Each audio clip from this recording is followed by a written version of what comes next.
C'est la 8e édition du festival River Run qui se déroule chaque année début octobre et qui se promène à Toulouse dans le Tarn et puis qui se concentre sur un week-end intensif à Albi.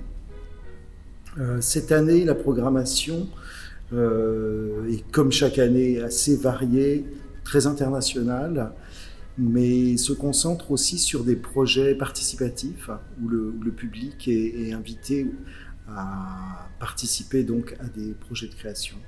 La musique telle qu'on a envie un petit peu de la défendre dans le festival et plus généralement au GMEA, c'est de montrer cette diversité de provenance, de format, et qu'elle fait partie de la vie en fait, et qu'elle n'est pas enfermée ni dans un groupe de personnes connaisseuses de ces musiques, mais peut justement attirer des gens qui ne connaissent pas a priori une musique ou une autre. On a le plaisir de coproduire et d'accueillir la soirée du 11 octobre avec 2 concerts au programme. Est-ce que vous pouvez nous en parler un petit peu plus de ces deux concerts-là ? Alors oui, pour la soirée du 11 octobre, il y a 2 projets. Je commencerai par celui de Thomas Ankersmit, qui est un musicien de musique électronique qui s'est spécialisé sur un synthétiseur historique qui s'appelle le Serge modulaire. Et voilà, donc c'est une création qu'on va accueillir le vendredi.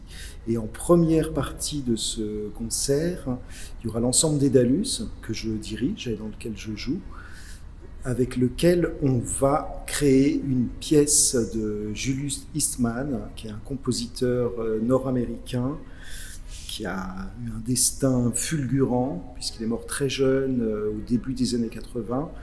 Et c'est un des rares compositeurs de musique contemporaine à avoir affiché et revendiqué à la fois son appartenance à la musique noire nord-américaine, afro-américaine, et aussi son homosexualité. Et il a été au premier rang des mouvements, alors pour les droits civiques et aussi pour les droits des homosexuels aux États-Unis. Et c'est une œuvre assez rare qui mélange musique contemporaine, mais qui tire aussi des influences du free jazz, voire du groove des musiques populaires nord-américaines. Pour conclure, pour cette 8e édition, qu'est-ce qu'on doit vous souhaiter ? Eh ben, qu'il y ait le plus de diversité dans les publics aussi qui viendront au festival.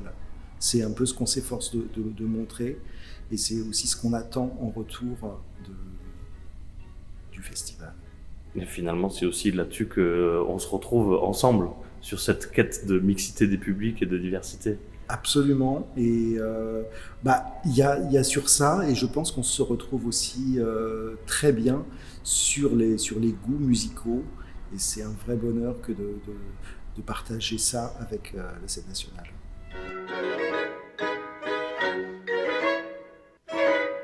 Alors, le GMEA, c'est un centre national de création musicale qui fait partie du réseau de 8 centres aujourd'hui répartis sur le territoire, et qui a pour mission de développer et de produire des projets de création musicale, et puis aussi qui a une mission de recherche sur les musiques d'aujourd'hui.